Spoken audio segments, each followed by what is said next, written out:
Welcome to New Horizons in Chinese Philosophy. This is Lecture 9. In this lecture, we will discuss Mencius philosophy.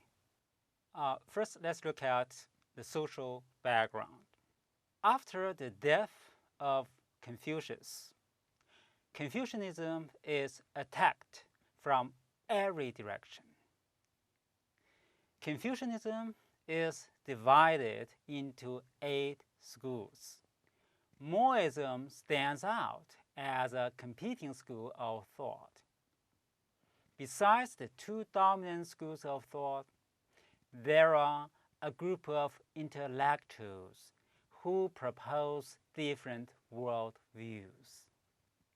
However, Confucianists of various types still constitute the largest stream within the stratum of Shi, especially in the states of Lu and Qi.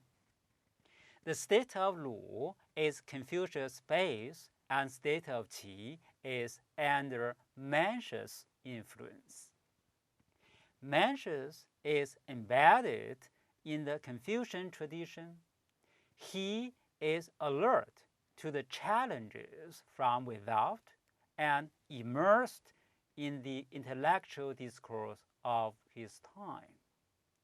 He defends Confucianism against other schools of thought and gets Confucianism systematized.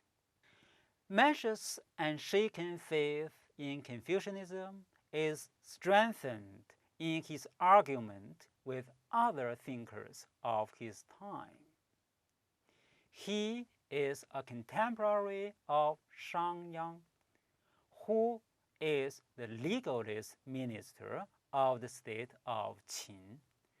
Shang Yang proclaimed the enrichment of the state and the strengthening of the military as the primary goals of the state.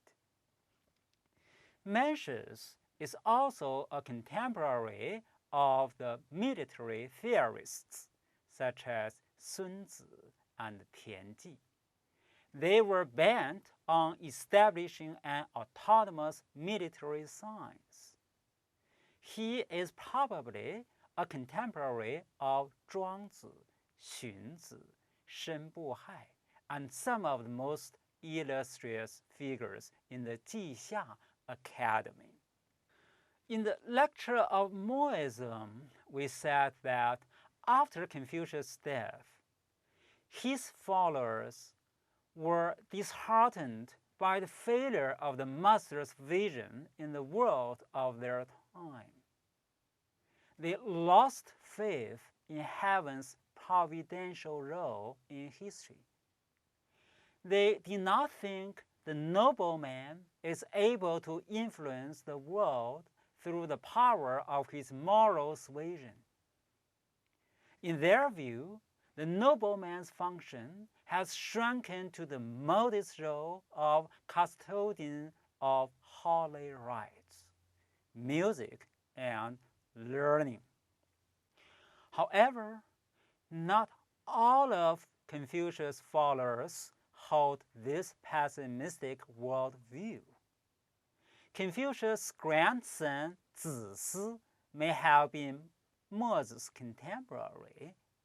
He took different views than other Confucianists. It is said that he authored the book The Doctrine of the Mean. Zisi has a strong sense of his own autonomy and dignity as a teacher and advisor of rulers. He has a profound faith in the moral mission of noblemen. He insists that the li are proper relations between a lord and his minister, that is, the teacher or advisor. When a ruler sends a gift to a man of Shi in his own name, the rule is that the recipient should bow twice in receiving the gift. Duke Mu of Lu constantly sends gifts to Zisi in his own name. Zisi became indignant at the humiliation of constantly being forced to bow. He asserts, quote, "The prince treats me the way he treats his horses and hounds," end quote. If a prince truly respects the virtuous man, he should send regular gifts without constantly demanding such acknowledgement. What Zisi emphasizes here is that in honoring the bearers of virtue, the duke is honoring virtue, and the man of virtue, in defending his virtue, is essentially defending virtue itself as the ultimate source of all social harmony.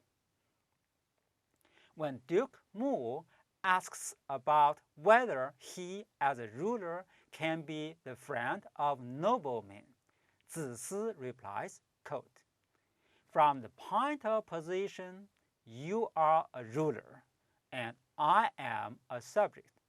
How dare I be friends with you? From the view of virtue, it is you who should serve me. How can you be friends with me?" End quote. The point is that the nobleman must protect his dignity because it is the virtue of the nobleman which is the ultimate and only hope of restoration of the Tao. This theme is reasserted in the whole book of Mencius, since Mencius is a disciple of Zisi's disciple. Mencius defends this theme in the world of the brutal power politics of the 4th century BCE. That is a world occupied by Shen Buhai, Shen Dao, Shangyang, and Zhuangzi.